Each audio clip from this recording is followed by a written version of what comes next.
Hello and welcome to another session in mathematics.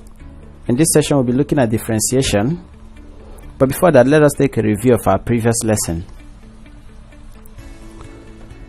Welcome back. In today's lesson we'll be looking at higher order derivatives, and then we'll look at chain rule of differentiation, higher order derivatives and chain rule of differentiation. When we talk of higher order derivatives, we are referring to differentiating the values of y more than once. We are referring to what? The second derivative, d squared y over the xy. We are referring to the third derivative, dx the cube y over the x cube. We are looking at the fourth derivative, d raised to the power 4y all over the x4, and so on and so forth. Okay, so higher order derivatives talks about differentiating a problem more than once, okay, to obtain these values. If you differentiate y with respect to x, you have what? dy over dx. Is that correct? When you differentiate again, this is the first derivative. When you differentiate again, then you have d squared y over the x squared. This is the second derivative. When you differentiate again to give the third derivative, we then have d cube y all over the x cube. When you differentiate again the fourth time, that should be the fourth derivative, then you have d raised to the power 4y all over the x 4, and so on and so forth. So that is how to find the higher order derivatives. So let's take some examples on that. Assuming they give us y to be equal to let's say 2x raised to the power 4 minus 3x raised to the power 3 plus 2, and we are asked to find the second derivative of this. Let's call it second derivative, or some may even write let's say d squared y over the x squared. Any of this is the same thing. Second derivative, second derivative. The first derivative is either you write dy over dx, or you write f1, the first derivative. Okay, so solution, we still need to apply our normal formula nx raised to the power n minus 1, you remember? Okay, so this is y, therefore our dy over dx would then be equal to 4 times 2 will give us 8. We write down our x, then 4 minus 1 we have 3. Okay, then for this 3 times 3 will give us 9. Write down your x. 3 minus 1 will give us what? 2. Then our constant is equal to what? 0. This is the first derivative. The second derivative means to differentiate this again. Okay, to differentiate your first derivative. Okay, we have 3 times 8, which will give us what? 24x. Then 3 minus 1 will give us what? 2. You write down your 2 minus 2 times 9 will give you what? 18. Is that correct? So you have 18. Write down your x. 2 minus 1 is what? 1. And then this is what? The second derivative of y. Okay, chain rule of differentiation. Chain rule of differentiation. Okay, if we're given y to be, this is example 1, if we're given y to be equal to 3x squared minus 2 raised to the power 3, and we are asked to find dy over dx, dy over dx. Can anybody solve this? Can you? Okay, we apply what we call chain rule in this. Okay, so how does chain rule work? First of all, we say let this equation, the ones inside the bracket, be our u. So u is equal to 3x squared minus 2. Don't touch the power. Okay, do not touch what? The power. So we have u to be what? 3x squared minus what? 2. Therefore it means that y, which is this, is then equal to, if this equation is u, therefore y is equal to u raised to the power what? 3. Yeah, since u is equal to 3x squared minus 2, then y is equal to u raised to the power 3. So if we differentiate u with respect to x, we have du over dx. That is differentiating this. 2 times 3 will give us what? 6. we write down x. 2 minus 1 is 1. Then the derivative of this minus 2 is 0, so we have 6. If we differentiate y with respect to u, we have the y over the u. Okay, and that will give us what? 3u squared, right?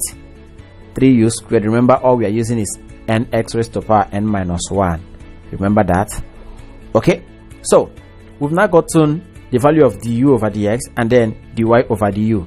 Now, in chain rule, dy over dx is equal to dy over du times du over dx. Okay, that's the rule. We call this what? Chain rule. Chain rule. So dy over du times what? Du over dx, depending on the variable that is used.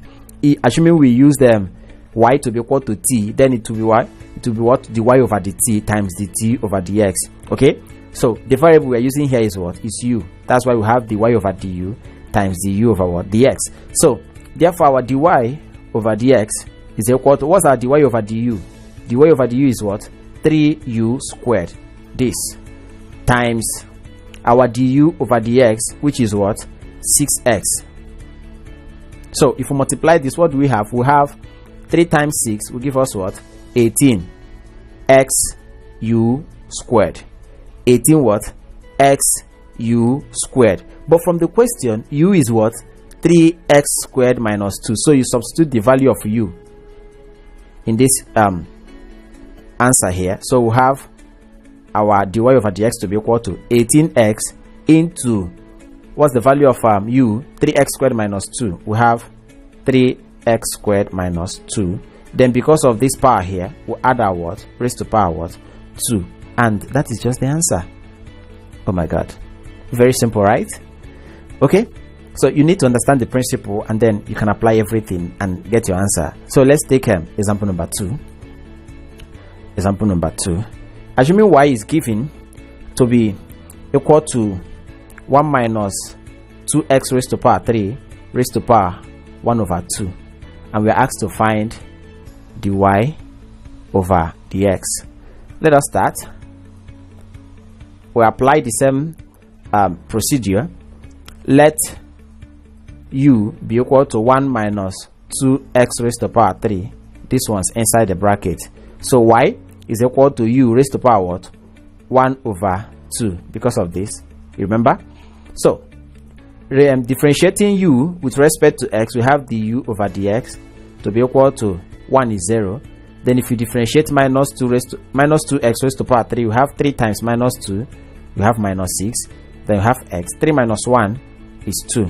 Okay, if we differentiate y with respect to u, we have dy over du, which is equal to the coefficient of u is 1. Let me do it here. We have u raised to power 1 over 2.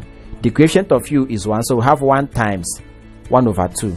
Then u will have half minus what? 1. 1 times half is still what? Half. Write down your u. Then half minus 1 will give us minus half. How did we obtain that? We have half minus 1. This is 1 over 1. You know that? And the LCM is what? Is 2. 2 into itself is 1. Times 1 we have 1 minus 1 into 2 is 2. 2 times 1 will give us what? 2. 1 minus 2 will give us minus 1 over 2. So that's how we got that, minus 1 over what? 2. So therefore we have 1 over 2 u minus 1 over 2. Okay, then we'll substitute now these values in dy over what? Dx. I told us that dy over dx is given to be equal to what? Dy over du times du over dx. Is that correct? So therefore, what's our dy over du? Our dy over du is what? Half u raised to power minus 1 over 2 times du over dx, which is what? Minus 6x squared. Okay, now this 6 will multiply this half here. Minus 6 times half will give us what? Minus 3. Right? We'll have x squared, then u raised to power minus 1 over 2. Right? But remember, our u is given to be what? 1 minus 2x raised to power what? 3. So therefore we have minus 3x squared times, remember, we have our u to be 1 minus 2x raised to power 3, and then we have 1 over minus 1 over what? 2 here, minus 1 over 2. Okay, now we apply what we call the fractional index of indices and also the law of negative index. Law of negative index and fractional index. We apply these two laws together. Okay, now here we have 3x squared minus 3x squared, remember, times, when we have let's say a raised to power 1 over 2, it simply means the square root of what? A. Is that correct? So we have this now to be equal to the square root of 1 minus 2x raised to power 3. Then we have minus 1 here, raised to power what? Minus 1. Okay, now this is what we call what? Law of fractional index. Then the law of negative index, if we have x raised to power minus 1, it's the same thing as 1 over x. Okay, so applying this now, it means that this is equal to 1 over this. So we have minus 3x squared times 1 over square root of 1 minus 2x raised to power 3. Okay, so we multiply it through. Minus 3x squared times 1 will give us minus 3x squared all over this, the square root of 1 minus 2x raised to power what? 3. And that is exactly our answer. Okay, so far we've been able to deal with chain rule and also higher order derivatives. We'll stop here today. I hope you really enjoyed the class. Thank you for joining us. So to refresh your memory on what we've just done, kindly provide the answer to the following questions on the screen. Welcome back. Do well to use the lesson note on the platform for better information on what we've just done, and feel free to drop your questions or comment on the comment section. Till we meet again, stay safe and bye.